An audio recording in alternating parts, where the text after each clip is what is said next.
Welcome to my channel. आज मैं आपको एक्सप्लेन करने जा रहा हूँ एक बहुत ही अच्छी मूवी जिसका नाम है ड्रैकुला अनटोल्ड।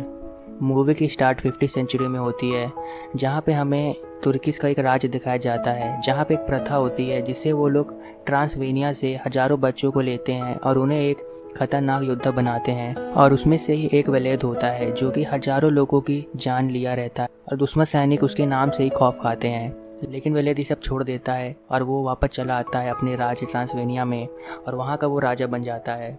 और फिर कुछ साल बाद वलेद और उसके साथियों को नदी के पास एक हेलमेट मिलता है जो कि तुर्किश राज का होता है। उन्हें लगता है कि ये कोई हम पे आक्रमण करने वाला है, इसलिए वो लोग उसकी खोज की और पहाड़ों की ओर निकल जाते हैं और वो लोग पहुंच जाते हैं ब्रोकन टूथ के पहाड़ी में, जहाँ पे उन्हें एक गुफा मिलती है। और वो लोग उस गुफा के अंदर जैसे ही जाते हैं वहाँ पे वो लोग देखते हैं उस गुफा के अंदर की चारों साइड इंसानों की हड्डियाँ पड़ी हैं और वहाँ पे अंधेरा भी होता है जिससे उन्हें कुछ सही से नज़र नहीं आ रहा होता है। लेकिन तभी उन पे कोई अटैक कर देता है और वलेद के सारे साथियों को मार देता है, पर वलेद बच जाता है क्योंकि वो रोशनी के पास आ जाता है और वो सीधा यहाँ से निकल के अपने राज्य में जाता है और ये बात अपने पादरी को बताता है। पादरी उसे बताता है कि जो तुमने देखा है वो एक वैम्पायर है।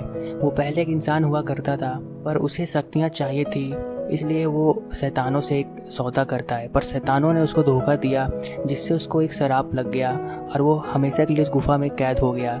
वो बाहर तभी निकल पाएगा तब उसे कोई एक खतरनाक योद्धा मिले जिससे वो अपनी शक्तियाँ उसे दे और उसका वो शराप हट जाएगा, जिससे उस गुफा से बाहर आ जाएगा। ये सुनते ही वलेद उस पादरी को ये बात किसी और को बताने से मना करता है। और फिर कुछ दिन बाद वलेद और उसके महल में जश्न करते हैं जहाँ पे हजारों लोग आते हैं और जितने उसके राज के होते हैं सब एक साथ पार्टी कर रहे होते हैं, जश्न कर रहे होते हैं। लेकिन तभी तुर्किश के कुछ सैनिक उसके पास आते हैं और वलेद उन्हें हजारों चांदी के सिक्के देता है। वो इसलिए उन्हें हजारों सिक्के देता है, अगर वो ऐसा नहीं करेगा तो उसके राज को वो लोग ख़त्म कर देंगे, क्योंकि वलेद का राज एक बहुत छोटा होता है और तुर्किश का राज बहुत ही बड़ा होता है। लेकिन इस बार वो सैनिक 1000 सिक्कों के साथ हजारों लड़कों को भी लेने के लिए बोलते हैं। वलेद उन्हें मना कर देता है। ये प्रथा तो पहले ही बंद हो गई है, जिससे वो और उसके सारे साथी गुस्सा हो जाते हैं और वो बोलते हैं हम तुम्हारे राजा से आके बात करेंगे। और फिर दूसरे दिन वलेद पहुंच जाता है उसी राजा के पास। उस राजा का नाम मेहमद होता है और वलेद उसे मना करता है हजारों बच्चों देने के लिए, पर उसका राजा बोलता है अगर तुमने ऐसा नहीं किया तो मैं तुम्हारे राज को खत्म कर दूंगा। और साथ में वो उसके लड़के को भी मांग लेते हैं। और फिर दूसरे दिन तब तुर्किश की सेना आती है उनके लड़कों को लेने के लिए, तब वलेद उन पे अटैक कर देता है और उन्हें मार देता है। अब वलेद जानता था मेहमद अब हजारों सैनिक और भेजेगा इनको मारने के लिए, इसलिए वो वहाँ से निकल के सीधा ब्रोकन टूथ के पहाड़ी की ओर निकल जाता है, क्योंकि उसे लगता है वो वैम्पायर इनकी मदद कर सकता है। और वो पहुंच जाता है उसी गुफा के अंदर, जहां वो बोलता है मैं तुमसे लड़ने नहीं आया हूँ, मैं तुमसे सौदा करने आया हूँ। फिर वैम्पायर उसके सामने आ जाता है और वैम्पायर को भी जरूरत थी कोई ऐसे ताकतवर योद्धा की जिससे वो अपने शराब से मुक्त हो जाए।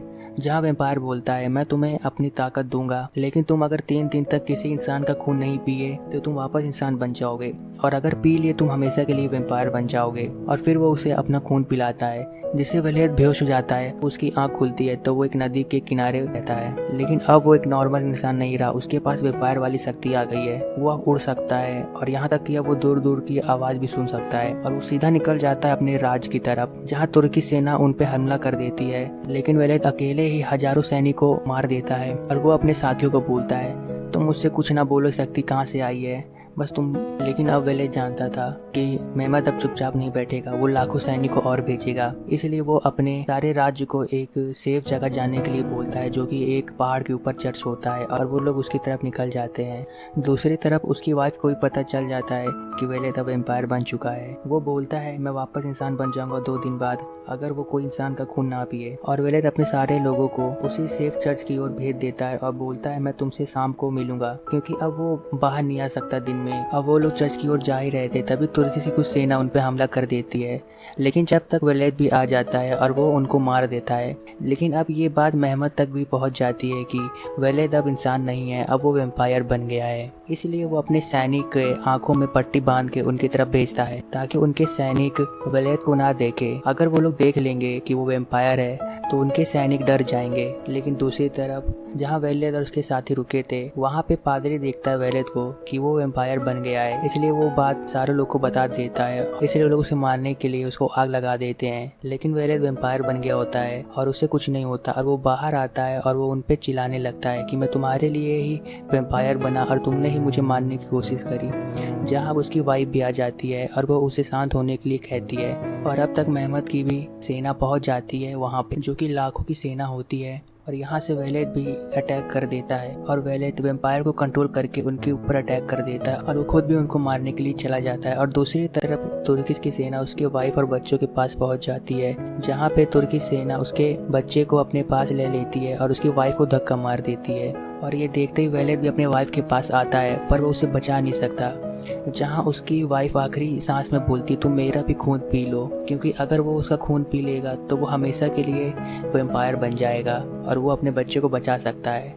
इसलिए वो ना चाहते हुए भी उसका खून पी लेता है और अब गुफा वाला वेम्पायर आज़ाद हो जाता है। और अब वेलेद जितने साथी होते हैं उन्हें भी अपना खून पिला देता है, जिससे वो भी अब वेम्पायर बन जाते हैं और वो मेहमत को मारने के लिए उसके पास पहुंच जाते हैं। लेकिन अभी दिन रहता है, इसलिए वेलेद अपनी शक्तियों से बादल ले आता है, जिससे पूरी तरह अंधेरा हो जाता है और वो लोग पहुंच जाते हैं मेहमत के पास, जहां वेलेद मेहमत को मार देता है और वो अपने बच्चे को साथ ले जा रहा होता है। तभी जितने वो साथी को वेम्पायर बनाए रहता है वो अब उसके बच्चे का भी खून पीना चाहते हैं, लेकिन वेलेद ऐसे नहीं करने देता है। तभी वही पादरी उसके पास आ जाता है और वो अपने बच्चे को उसको दे देता है और वो बच्चे को लेके चला जाता है। और वेलेद अपने शक्तियों से वापस बादल को हटा देता है, जिससे वो और उसके सारे साथी मारे जाते हैं। अब उसके बच्चे को राज का राजा बना दिए होते हैं। लास्ट में हमको दिखाया जाता है कि वेलेद तो कोई अपना खून पिलाता है, जिससे वो वापस जिंदा हो जाता है। और फिर मूवी में दिखाया जाता है कि 20वीं सेंचुरी आ चुकी है, अभी भी वेलेद जिंदा होता है। और तभी वो देखता है कि उसकी वाइफ जैसी दूसरी औरत भी उसको दिखती है और उन दोनों में अट्रैक्शन हो जाता है। और यहाँ पे हमको दिखाया जाता है गुफा वाला वेम्पायर भी जिंदा रहता है और वो इन दोनों को देखते हुए हंसते हुए चला जाता है। और ये मूवी यहाँ पे